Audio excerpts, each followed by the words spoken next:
Hello my guys, ഇതൊരു hospital പോകൽ വ്ളോഗാണ്. Let's go. പോകുന്ന വഴി മുഴുവൻ നല്ല മഴയാണ് കേട്ടോ. അഞ്ചത്തിക്ക് പനിയാണ്, എനിക്കാണ് തുമ്മലിൻ്റെ അലർജിയാണ്. ഇപ്പോൾ നിൽപ്പണ്ടപ്പോൾ മനസ്സിലായില്ല, നല്ല പനിയാണ്. ഇതാണ് എൻ്റെ പ്രൊഫഷണൽ ഡ്രൈവർ ഫോർ എവർ.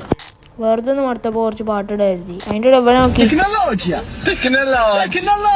അതിൻ്റെ ടെക്നിക്ക് ഇഷ്ടമായ ലൈക്ക് ചെയ്യട്ടോ. അങ്ങനെ നമ്മൾ ഹോസ്പിറ്റലിലെത്തി. ഇവൻ അടുത്ത ടെക്നിക്ക് ചെയ്യാൻ വേണ്ടി പോയിന്. അങ്ങനെ ഹോസ്പിറ്റലിൻ്റെ ഉള്ളിൽ പോയി. അങ്ങനെ ടോക്കണും വാങ്ങി, ആഫ്റ്റർ കാണിച്ചു കഴിയാൽ മരുന്നും വാങ്ങി.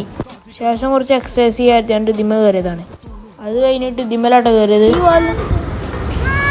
ഇതിപ്പോൾ എന്താ നടക്കണമെന്ന് പോലും അറിയില്ല കേട്ടോ. അങ്ങോട്ടും ഇങ്ങോട്ടും ഇങ്ങനെ ആടി പോവാണ്. അങ്ങനെ നമ്മൾ ഹോസ്പിറ്റലിൽ നേരെ മടങ്ങി. ഇപ്പാണ് ഈ മഴയൊക്കെ പോയിട്ടോ. പിന്നെ നമ്മളൊരു കടയിൽ കയറിയിട്ടോ. അവിടെ എല്ലാ ടിവിയിലും ന്യൂസ് ആയിട്ടുള്ളു. ഫോൺ കൊടുത്തപ്പോൾ ആള് കൂളാണ്, പക്ഷെ നല്ല പനിയുണ്ട് കേട്ടോ. എന്നിട്ട് നാളത്തെ കുടിപ്പിനൊരു ഗിഫ്റ്റും വാങ്ങി, ഇതൊന്നും വാങ്ങി. അങ്ങനെ നമ്മൾ ഹോട്ടലിൽ പോയിട്ട് നല്ല പപ്സും വെള്ളച്ചായയും കുടിച്ചു. അപ്പോൾ ബാക്കി നാളെ